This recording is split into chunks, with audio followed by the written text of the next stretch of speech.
রাসূল সাল্লাল্লাহু আলাইহি সাল্লাম বলেছেন, আরবাআতুল লা ইয়াদখুলুনাল জান্নাহ, চার শ্রেণীর লোক জান্নাতে যাবে না।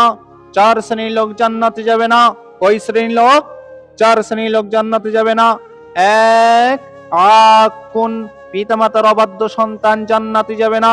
যে ব্যক্তি পিতামাতাকে দেখভাল করেনি, যে ব্যক্তি পিতামাতাকে লাথি দিয়ে বাড়ি থেকে বের করে দিয়েছে, যে ব্যক্তি পিতামাতাকে বৃদ্ধাশ্রমে রেখে এসেছে, সেই ব্যক্তি জান্নাতে যাবে না। একথা আমি বলি না, একথা আল্লাহর রাসূল সাল্লাল্লাহু আলাইহি সাল্লাম আজ থেকে 1450 বছর আগে বলে গিয়েছে। দুই, ওয়ালা কাম্মার, মদ জুয়া লটারি অংশগ্রহণ ব্যক্তি জান্নাতে যাবে না। আমি আপনাকে কতবার বলবো, মদ জুয়া লটারি অংশগ্রহণ ব্যক্তি জান্নাতে যাবে না। আপনাদের দিকে হয়তো লটারি বিক্রি করে না, করে না? জি, সামনে একটা বড় টেবিল থাকে, বেটা প্রধানমন্ত্রীর মতো বসে থাকে এবং লটারি বিক্রি করে। আমি আপনাকে 1000 বার বলেছি, লটারি বিক্রি করা হারাম, লটারি বিক্রি করা হারাম, লটারি বিক্রি করা হারাম। কোন মায়ের বেটা যদি দাঁড়িয়ে বলতে পারে মৌলভী সাহেব লটারি বিক্রি করা হালাল, জিন্দেগিতে বক্তব্য দিব না।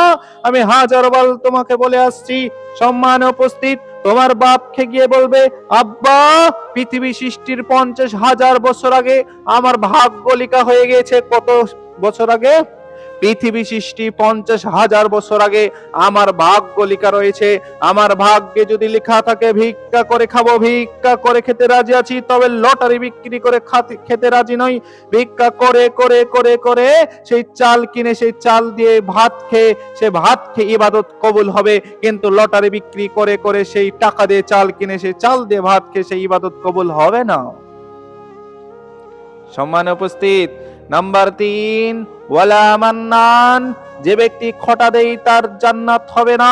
খোঁটা কিভাবে বুঝতে পারেননি? খোঁটা দেখেন। আপনি কাউকে টাকা ধার দিয়েছেন, এবার সে আপনাকে পরে খোঁটা দিয়েছে, আমি তোকে টাকা ধার দিলাম কিন্তু আমাকে এটা করলি না, এটা হচ্ছে খোঁটা দানকারী, তোমার আর জান্নাত হলো না। 4, ওয়ালা মুদমিনুল খামর, নিয়মিত নেশাদার দ্রব্য পানকারী জান্নাতে যাবে না। এই কথা আমি 1000 বার বলেছি, লাখো বার বলেছি। যে ব্যক্তি নেশাদার দ্রব্য পান করবে সে জান্নাতে যাবে না, জান্নাতে যাবে না। একথা আমি বলি না, একথা রাসূল সাল্লাল্লাহু আলাইহি সাল্লাম বলছেন।